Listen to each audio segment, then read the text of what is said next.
I have received permission from a very special patient of mine to share her journey.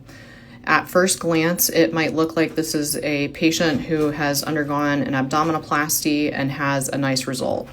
This actually is the conclusion of multiple reconstructive operations to help her after she sustained a terrible complication following a tummy tuck in Miami.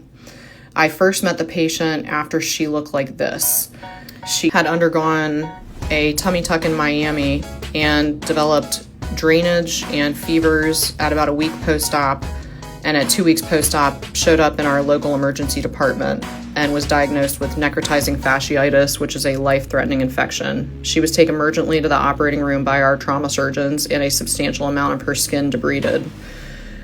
I then performed skin grafting to get her wound covered, and the skin was taken from her right thigh. You can see the donor site there, and you can see that the top circle on her abdomen is where her belly button was poked out through the skin, but the belly button itself is actually that bottom, very oblong object.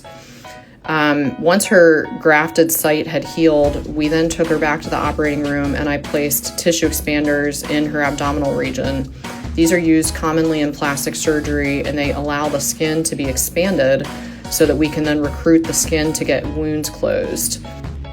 The tissue expanders were then filled with sterile saline solution over the course of several weeks in the office until I felt that we had recruited enough skin to be able to take her back to the operating room to excise her grafted area and advance her skin back down to produce a result such as this.